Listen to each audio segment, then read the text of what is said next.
Hello everyone, welcome to M Electrical YouTube channel. I hope you all are good and safe.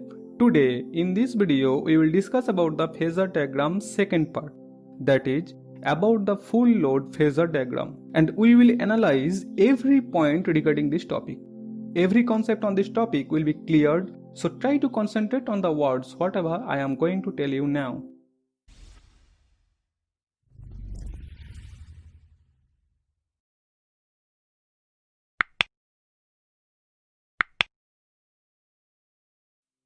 In the previous video, we have discussed about the no-load phasor diagram. If you have not seen this video, you can watch it by clicking the link in the I button above.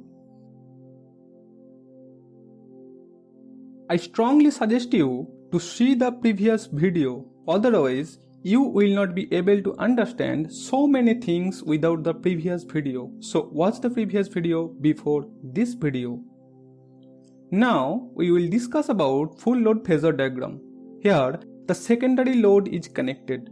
In the phasor diagram, first we will discuss about the secondary part, then about the primary part.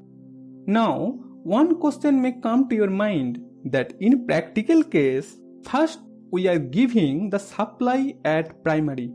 Then only the secondary load is getting its required power. So in case of phasor diagram also, we should discuss about the primary part first. Instead of that, we will discuss about the secondary. Why? It's really a very important question. No one tells about it. They only discuss about the phasor diagram simply. In this video, now we will tell you why we will discuss the lower part of the phasor diagram, that is the secondary side of the transformer first. Then we will come to the upper portion of the phasor diagram, that is the primary part of the primary side of the transformer. Why the secondary part first? You must have heard about the dependent and independent variable. In mathematics, you must have seen formula like y equal to mx plus c. Here, y is dependent variable whose value totally depend on the value of x. After putting this x value, you will only be able to find out the y value. Similarly, in case of transformer also, the primary side is fully dependent on the secondary side. The amount of load connected to the secondary will decide the power requirement from the primary. So, we have to give the priority to the secondary side first, then only primary side value we will get. As the voltage is almost constant, so the secondary winding current I2 will decide the value of I1, which is the primary winding current. In phasor diagram also, you can see I1 dash in primary is just the reflection of I2. So without I2, we will never get the value of I1. That's why first we will discuss here the lower part, that is the secondary phasor, then about the primary phasor. I hope the reason is clear to all of you now.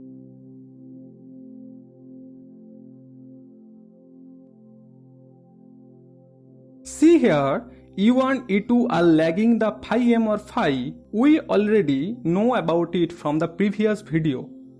Here the position of V1 dash, phi and E1, E2 are fixed in every phasor because this parameter doesn't depend upon the load condition.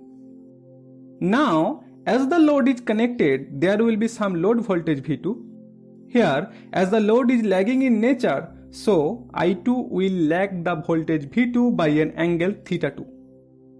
Now, if we consider the secondary winding resistance R2 and leakage reactance X2, so the voltage drop across this impedance will be equal to I2R2 plus J2X2. If we add this voltage drop with the load voltage V2, then we will get the value of secondary EMF E2. It is clear here?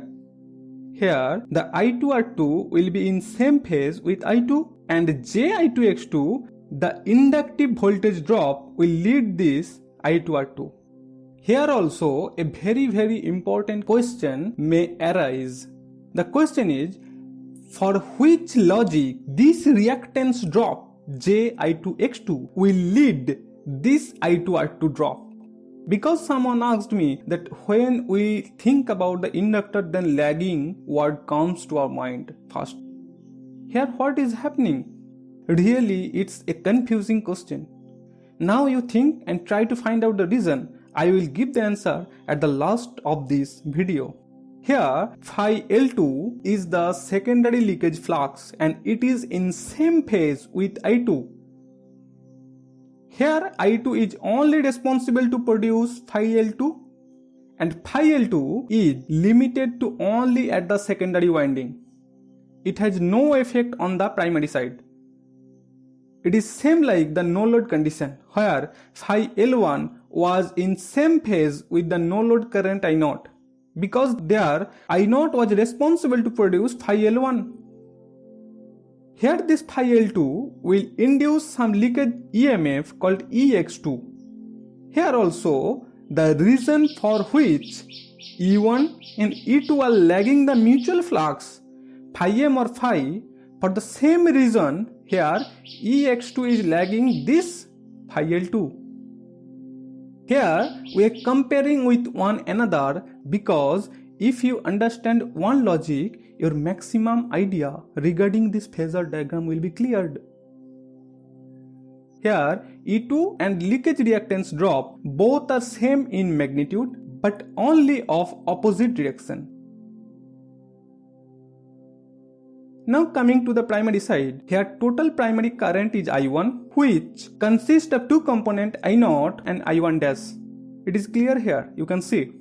Here no load current I0 which is leading the flux phi by the hysteretic angle alpha, and the other component of current is I1 dash which neutralizes the demagnetizing effect of I2 because we know that I1 dash multiplied by N1 will be equal to I2 multiplied by N2, that is MMF balance equation, which we have discussed in detail in the transformer working principle video. So thus I1 is the phasor sum of I1 dash and I0. When we will consider the primary winding resistive and reactive voltage drop, then this I1R1 and JI1X1 will come into picture. This I1R1 is parallel to current I1, that means in same phase just because of resistive property. Here also the same question is coming like the secondary part, which I will tell you just after few seconds. Again, if we add this primary winding voltage drop with V1 dash, then we will get the supply voltage V1. Here, θ1 is the primary power factor angle, where θ2 was for the secondary side. Now, if we talk about the leading load, then the entire procedure of drawing the phasor diagram and the detailed explanation will be same like the lagging load, which we have just explained. The only difference is here the secondary load I2 will be just leading the secondary voltage V2, and the rest phasor diagram will be drawn according to this I2.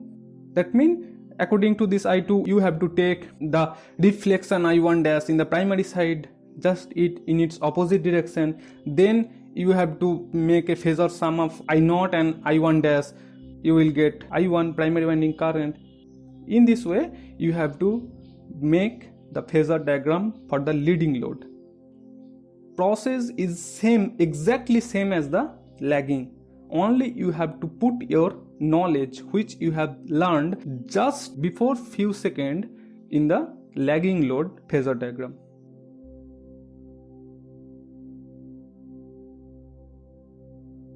Now we will discuss the answer of the previous question. The question was, for which logic the reactance drop Ji2X2 will lead this I2R2 drop? See here, JXL is the inductive reactance.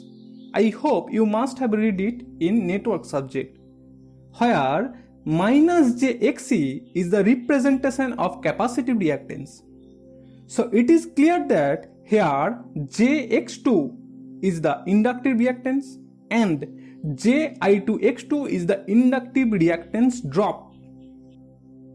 We also know that when a current passes through an inductor, then current will lag the voltage which is applied across that inductor.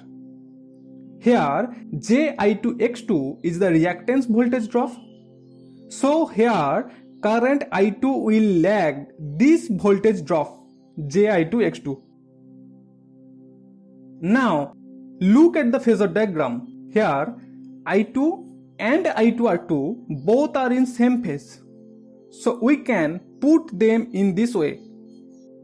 Now if we rotate them anti-clockwise, then it will be like this.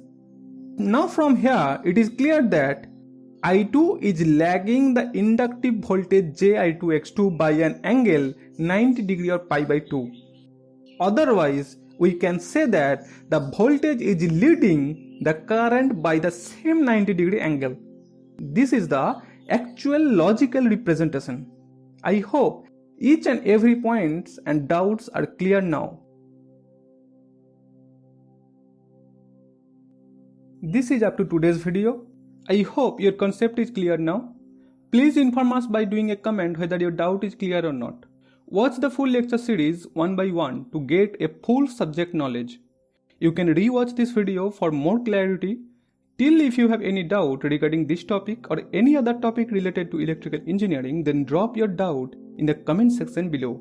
Remember, one like, one inspiration.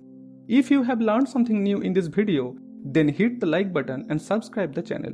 You can contact with us. Every detail is given in the description section. Thank you for listening me today.